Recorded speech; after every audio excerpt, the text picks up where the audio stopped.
Hello, how everyone is doing? So I promise you guys another tutorial with the rotary this time, and we are going to be doing something a little bit different. Everyone do metal, so everyone is looking for the big tumbler with the metal coating over, jelly cups, for example, and things like that. But we all forgot that there is cheaper materials, quality materials either way, and they get a lot of turnaround on consumables because people throw it away eventually or they forgot because it's just a plastic thing. But the reality is you spend a little money and you can sell it for 5-7 times the price, making you a really nice profit. So these caps, for example, are just like the ones at Starbucks that has the logo here, right?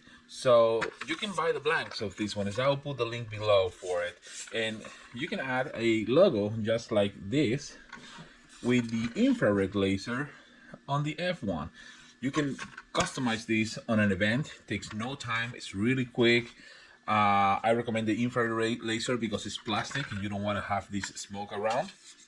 I have here a couple of blanks that we're gonna use. I'm gonna put the same logo that I use here. This is going to be a donation for the Humane Society, and I want to show you basically how I attach these things. So one of the big difference in this tutorial is now I'm going to be using my short jaws, these extenders, with a silicone sleeve on a stainless steel grip. So this one's going to help me to grip this very well, since the original ones that comes with the machine are not super good, and also plastic tends to deform easy when you open, with a chuck. So you gotta be careful with this. You can use the rotary rollers as well. This will apply for any machine with an infrared. It can be laser picker, it can be Adams type N4, and of course Xtool. If you don't have one of those small machines, you want to do it on Xtool S1 or the D1 with the infrared laser, it's about the same process. The only difference is the machine that you choose. Other than that, the application is the same. So let's get to it. Let's set up in the rotary. I want to show you really quick what I have on the software. Also, my settings for this specific cup. Just remember, settings is a starting point. You always need to run your power speed test to know what works best for you. Okay, so we're going to split the video in two parts. The first part is going to run through the whole process to put your tumbler, center, send the artwork, and get it done. And then we're going to look at a couple tips and tricks that I will recommend for this case. So let's get to it. First things first, you want to close your chalk a little bit, right? You're going to put the cup. So since the cup is not too big, when you put this on my specific jaws, you will have a little bit of extra. This extra is actually amazing because it allows you to push the cup flush on the rotary. In that way, you just wiggle a little bit to make sure that it's nice and tight and it won't go out. There we go. So we have now this. Now this specific cup is tapered, so you're gonna need to level it. So I want to level it here really quick. And some of you always wonder how to align the rotary. I'm gonna do it this time. I'm gonna do it in this side of the machine. People already know I like to use this side, but I want to show how it works in this side, and I will talk about the software after I have this set up. So this is my alignment tool for the new rotary attachment that they have, the accessory, I guess they call it. So I'm gonna put it on the place. So I like to put two of my screws on the back to make sure that the back is flush as well, aligned with this side. Is a good practice in my opinion. So this is here, so I have a level area. I'm gonna put this on top, so in that way I hold this area here and push the rotary alignment there, and I make this there. So depending where you want to put your logo, you want to push this in. If you want to push this in a little bit more, you can always move it like so, and I would recommend to move these screws probably down, but in this case this is going to work for me just there. So this is the line where the laser is going to be coming down, so I'm going to be about this area, and you will see on the final framing after how it goes. So I have that set up in the right place, the right location that I wanted. So I'm going to plug in my rotary. Let's move it so I can plug it in more comfortable. There we go. And this is going to go here. There we go. Now we have it in place. So now let's go to the software and see what we have here. So I'm gonna try to show you really quick here what I have. I have the logo, you can see it there, and in this case the logo is the top of the logo goes here, right? And this is the two sides. So you will learn how to position this better with the time and more practice. That's normal. It took me a minute. Always frame, always make sure that everything is in place correctly for you first, and then you can go. So I'm using right now the beta Xtool Creative Space. So I want to select my artwork. Now this is a vector file, so this came to my software as an SVG. So now they have this option to say easy panel. So here's the easy panel. Since this is not too complicated, I'm gonna go with 200 lines, 100% power on my infrared, and I do speed 80. It's not too complicated of a logo, so 80 is going to rotate quick enough in this plastic. That's what I found for this material to work. Again, run your power speed test. That is really important. So we have this, and I want to make sure one thing, the application and how the menu looks on this software, the beta, is just a little bit different than the original, but in reality settings and all that are going to be about the same.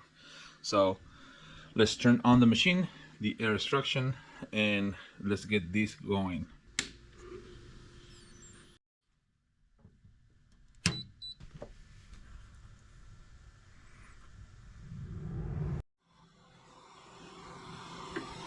So first of all, one of the things that I'm a couple of times annoyed by is that this shield doesn't come up any further than that, so it's hard to work in here.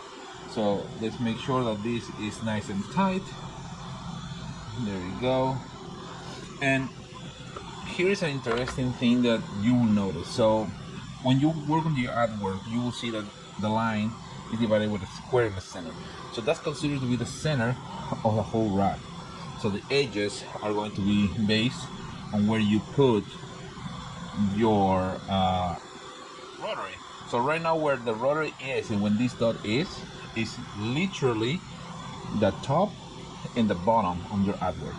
So when you put something in the middle of the square, just like this, you see the two square lines here, right? That means that this rotary right now is going to turn, and the back is going to be the bottom. It's going to be where that logo is. So I'm gonna give you a framing so you can see it. So now it's gonna turn, and that's where it goes to the back.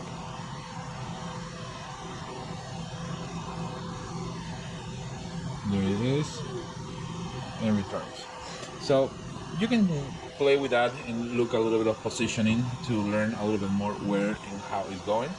So once you have that, you just need to turn this to try to find the placement that you want. So I'm gonna play with this one here first and see if that works.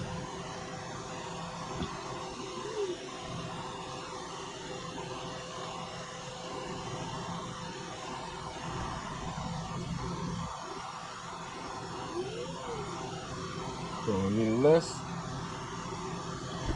Let's try again.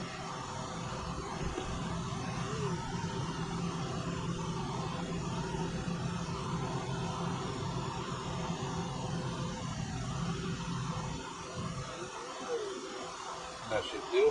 And what I'm looking here, just a tad less. What I'm looking here is because the plastic deformed, that's where I want to make sure that this works. Now I'm gonna show you this one first and then other options that we have.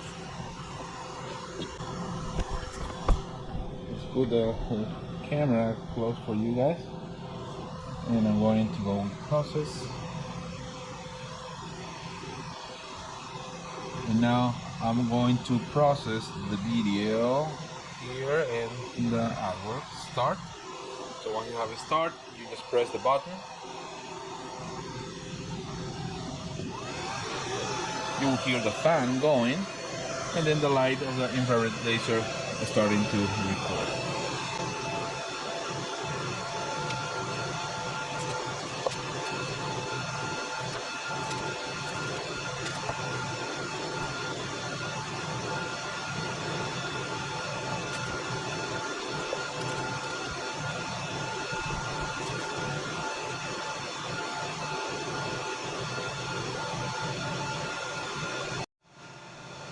Okay, this is done. I'm going to take this out.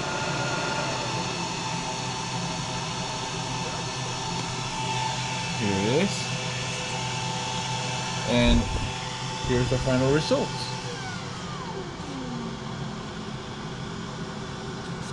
So the first time that I saw the logo, I thought that this line here was a mistake, but it's actually the tail of the cat. So that's good. And now you can just put the lid,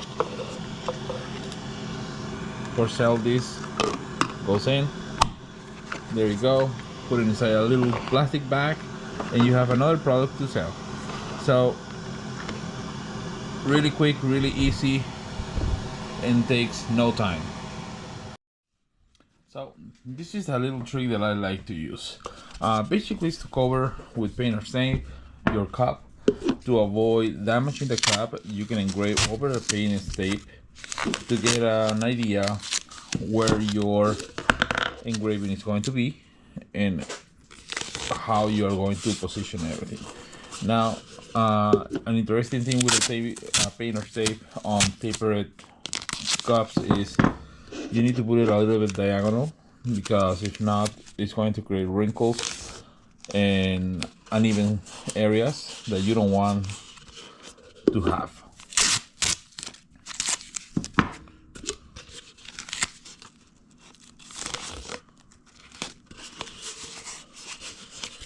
And there you go.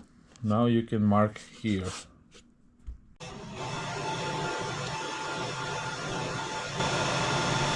And I'm gonna stop it here so you can see the difference of just marking this. So let's cancel this job. I want to just show you how you can get a better idea of positioning with the tape. Let's take this out. Here you go. So this is what you get on the tape. So I don't know if you see the markings.